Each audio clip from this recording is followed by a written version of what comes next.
ভৌতিক ও অলৌকিকে আপনাদের সবাইকে আবারও স্বাগত জানাই। আমি জানি প্রায় 2 সপ্তাহ আমি নতুন কোনো ঘটনা আপলোড করিনি। তার জন্য যারা নিয়মিত অপেক্ষা করছিলেন তাদের কাছে আমি সত্যিই দুঃখিত। কিছু ব্যস্ততার জন্য আমি কোনো ঘটনা দিতে পারিনি, কিন্তু আজকে যে ঘটনাটা আমি শেয়ার করতে যাচ্ছি এটা কোনো সাধারণ ঘটনা না, এটা একটা ভয়ঙ্কর ঘটনা। একটা গ্রাম ছিল, আর সেখানে ছিল একটা লজ, যেটার অস্তিত্ব আজ আর মানচিত্রে পাওয়া যায় না। শুধু কিছু মানুষ বলে ওই জায়গায় যারা যায় তারা আর ফিরে আসে না। বাঁকুড়ার লালবাজার এলাকার ছেলে ছিল ঋত্বিক। সে ছিল ফ্রিল্যান্স ভিডিওগ্রাফার। তার সাথে রিলেশনশিপে ছিল মধুরিমা। মধুরিমা ছিল এক প্রাইভেট স্কুল টিচার। দুজনের রিলেশনশিপ প্রায় 4 বছরের, কিন্তু ওদের বাড়ি থেকে কেউ কিছু জানতো না। পুজোর পর একদিন মধুরিমা বলল, চলো না একটা অফবিট জায়গায় ঘুরে আসি, কোনো ক্রাউড ছাড়া। ঋত্বিক ইউটিউবে এক পাহাড়ি গ্রামের ভ্লগ দেখছিল। ঝড়বানি, পুরুলিয়া আর ঝাড়খণ্ড বর্ডারের কাছাকাছি এক ছোট্ট পাহাড়ি গ্রাম, যেখানে নেটওয়ার্ক নেই, ট্যুরিস্ট নেই, আর রাত হলে পুরো জায়গাটা নাকি চুপ হয়ে যায়। ওরা ডিসাইড করলো স্যাটারডে সকালে বাইক নিয়ে বেরোবে। বাইকটা যখন বাঁকুড়া থেকে লালমাটির রাস্তায় ঢুকলো তখন দুপুর 3টে।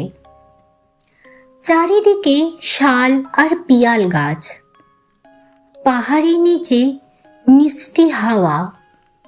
কিন্তু গ্রামে ঢোকার পর থেকেই মধুরিমা কিছু অড জিনিস নোটিস করতে লাগলো। একটা মেয়ে রাস্তার ধারে বসেছিল।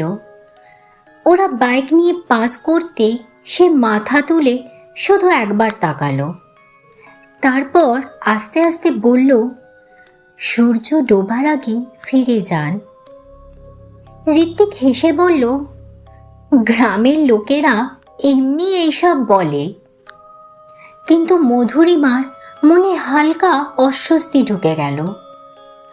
গ্রামে কোনো হোটেল ছিল না, শুধু একটা পুরনো বোর্ড দেখা গেল, যেটাতে লেখা ছিল পাহাড়িকা লজ। বোর্ডের হাফ রং খসে গেছিল।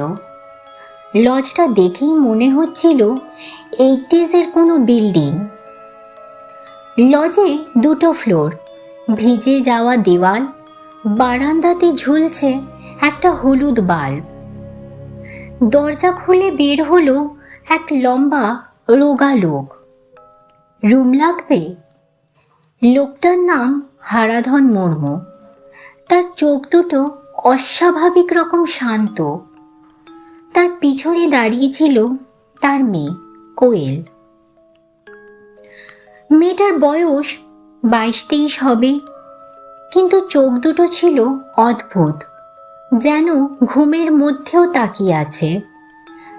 হারাধনবাবু বললেন, ট্যুরিস্ট খুব কম আসে এখানে, আপনারা থাকুন, কোনো অসুবিধা হবে না। রুম রেন্টও খুব কম ছিল। ঋত্বিক এক্সাইটেড হয়ে রুম নিয়ে নিল। রুমে ঢুকে মধুরিমা প্রথম শকটা পেল। রুমের মধ্যে একটা গন্ধ, ধূপ আর কিছু পচা জিনিসের মিক্সড একটা গন্ধ। বাথরুমের দরজার ওপরে লাল সিঁদুর দিয়ে কিছু একটা সিম্বল আঁকা। এটা কি? মধুরিমা জিজ্ঞেস করল। কোয়েল হাসল, তারপর বলল, পাহাড়ের লোকেরা প্রোটেকশনের জন্য করে। তারপর বেরিয়ে গেল। রাত তখন 9টা। বাইরে বৃষ্টি শুরু হলো। ইলেকট্রিসিটি বারবার যাচ্ছে। হারাধন বাবু নিজের হাতে খাবার নিয়ে এলো, ভাত, চিকেন আর ডাল। খাবার খেতে খেতে ঋত্বিক বলল, দাদা, এখানে কাছাকাছি কোনো সাইট সিইং আছে? হারাধন বাবু চুপ করে তাকিয়ে রইল কিছুক্ষণ, তারপর আস্তে করে বললেন, রাতে বাইরে বেরোবেন না। ঋত্বিক জিজ্ঞেস করল, কেন?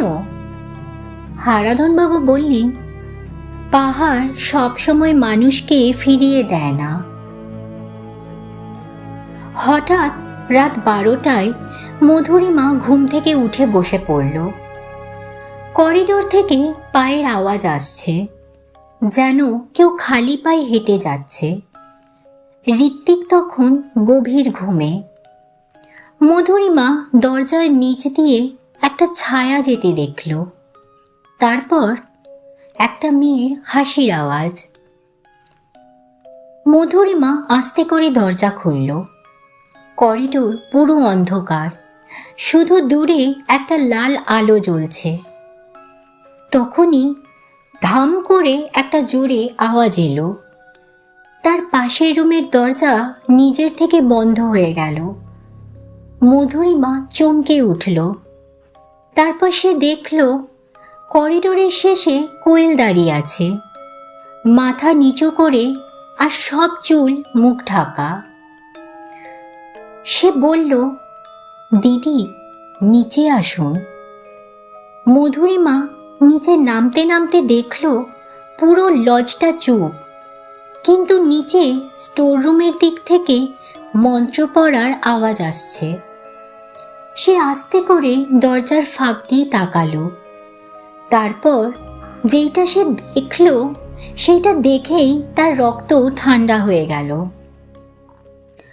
মাটির উপর লাল রং দিয়ে গোল চক্র আঁকা, তার মধ্যে মুরগির কাটা মাথা। হারাধন বাবু আর কোয়েল দুজন একসাথে বসে মন্ত্র পড়ছে, আর ওদের সামনে রাখা ঋত্বিকের ওয়ালেট আর মধুরিমার চুল, তার সাথে রাখা ওদের দুজনের ফটো। মধুরিমার মুখ দিয়ে শুধু একটাই আওয়াজ বেরোলো, ঋত্বিক। তখনই মন্ত্র পড়া বন্ধ হলো। ধীরে ধীরে হারাধন বাবু মাথা ঘোরালো। তার চোখ পুরো সাদা। সে শান্ত গলায় বলল, দেখে ফেলেছ? মধুরিমা দৌড় দিয়ে উপরে উঠে গেল। রুমে ঢুকে ঋত্বিককে জাগাতে লাগলো। সে বলল, কিছু একটা ভুল হচ্ছে এখানে। কিন্তু ঋত্বিক যখন উঠল, তার নাক দিয়ে রক্ত পড়ছিল। কি হলো তোর? ঋত্বিক কনফিউজড গলায় বলল। বলতে বলতে হঠাৎ মেঝেতে বমি করল। কালো রঙের কিছু বের হলো, দেখে মনে হলো যেন মাটি। তখনই রুমের লাইট অফ হয়ে গেল। রুমটা পুরো অন্ধকারে ডুবে গেল। আর তারপর বেডের নিচ থেকে একটা মেয়ের গলার আওয়াজ আসলো, তোমরা দেরি করে ফেলেছ। ঋত্বিক ফ্ল্যাশ লাইট অন করলো, আর বেডের নিচে যেটা দেখে ওরা অলমোস্ট চিৎকার করে উঠল, সেটা হলো একটা মেয়ে উল্টো হয়ে মুড়িয়ে পড়ে আছে। তার হাত পা ভাঙা, চোখ খোলা, আর মুখে সেলাই। সে আস্তে আস্তে বেরোতে লাগলো। আমাদেরকেও এখানে এনেছিল। ফ্ল্যাশ লাইটটা তখনই অফ হয়ে গেল, আর যখন আবার অন হলো তখন আর কিছুই ছিল না। ওরা ডিসাইড করলো এখনই লজ ছেড়ে বেরোবে। বাইক স্টার্ট করতে যাবে এমন সময় দেখে বাইকের সামনে মাটিতে লাল রং দিয়ে আবার ওই চক্র আঁকা, আর তার মধ্যে একটা কুকুরের কাটা মাথা। মধুরিমা ভয় কাঁদতে লাগলো, চলো, এখনই চলো। তখনই পিছন থেকে হারাধন বাবুর গলার আওয়াজ পেল, এখন আর যাওয়া যাবে না। ওরা ঘুরে দেখে হারাধন বাবু আর কোয়েল বৃষ্টির মধ্যে দাঁড়িয়ে আছে। কোয়েলের চোখ পুরো কালো। হারাধন বাবু বলল, প্রতি 5 বছরে একটা জোড়া লাগে, তাহলে ওরা ফিরে আসে। কে? ঋত্বিক বলল। তখনই লজের উপর থেকে অনেকগুলো পায়ের আওয়াজ পেল ওরা, যেন অনেক লোক একসাথে দৌড়াচ্ছে। তারপর বারান্দাতে এক এক করে দাঁড়িয়ে গেল কিছু ছায়ামূর্তি। মুখ নেই, শুধু চোখ। ঋত্বিক মধুরিমাকে নিয়ে দৌড় দিল জঙ্গলের দিকে। জোরে বৃষ্টি পড়ছিল আর অন্ধকার, কিছু দেখা যাচ্ছে না, কিন্তু পেছনে সেই পায়ের আওয়াজ ঠিক শোনা যাচ্ছিল, যেন কেউ গাছের উপর দিয়ে চলে আসছে। হঠাৎ মধুরিমা থামল। ঋত্বিক? কি? ঋত্বিক উত্তর দিল। তোর হাত এত ঠান্ডা কেন? ঋত্বিক ফ্ল্যাশলাইট তুলে তাকালো আর দেখল সে মধুরিমার হাত ধরে নেই, অন্য কেউ ধরে আছে। একটা লম্বা কালো মেয়ে, তার মুখে সেলাই। সে বিকৃতভাবে হাসছে। ঋত্বিক চিৎকার করে পেছনে পড়ে গেল। তারপর কিছু একটা জোরে তার মাথায় আঘাত করল। তারপর সব অন্ধকার। পরের দিন সকালবেলা গ্রামের কিছু লোক রাস্তার ধারে ঋত্বিককে বেহুশ অবস্থায় খুঁজে পায়, কিন্তু মধুরিমাকে পাওয়া যায়নি। পুলিশ আসলেও কোনো প্রুফ পায়নি। যেখানে লজ ছিল সেখানে কোনো লজ নেই, শুধু একটা পোড়া ভাঙা বাড়ি। গ্রামের লোকজন বলল 20 বছর আগে ওই জায়গায় এক তান্ত্রিক থাকত, তার মেয়ে নিয়ে মানুষ বলি দিত। এক রাতে গ্রামের লোকজন ওদের মেরে ফেলে। তারপর থেকে মাঝে মাঝে টুরিস্ট হারিয়ে যায়। 3 মাস পর বাঁকুড়াতে নিজের বাড়িতে বসে ঋত্বিক ল্যাপটপে পুরনো ফুটেজ দেখছিল, ঝাড়বনি ট্রিপের ফুটেজ। তখনই ক্যামেরা গ্লিচ করছিল। তারপর এক ফ্রেমে সে ফ্রিজ হয়ে গেল। করিডোরের শেষে মধুরিমা দাঁড়িয়ে আছে, কিন্তু তার চোখ পুরো কালো আর মুখে মোটা সুতোয় সেলাই করা।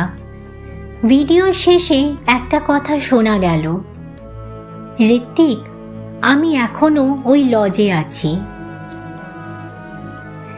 এই ছিল আজকের ঘটনা। যদি আপনি শুরু থেকে শেষ পর্যন্ত শুনে থাকেন, তাহলে আপনি নিশ্চয়ই বুঝেছেন সব কিছুই শুধু কল্পনা নয়। কখনো কখনো পাহাড়, বন আর পুরনো জায়গাগুলো শুধু জায়গা থাকে না, ওরা কিছু লুকিয়ে রাখে। আর সেই কিছু একবার জেগে উঠলে সে আর কখনো ঘুমায় না। আজকের ঘটনাটা কেমন লাগলো আপনারা কিন্তু অবশ্যই কমেন্ট করে জানাবেন। যদি ভালো লেগে থাকে তাহলে একটা লাইক করে শেয়ার করে দেবেন। আর চ্যানেলে নতুন হলে চ্যানেলটাকে সাবস্ক্রাইব করে আমার পাশে থাকবেন। কথা হবে আগামী শনিবার। সবাই ভালো থাকবেন।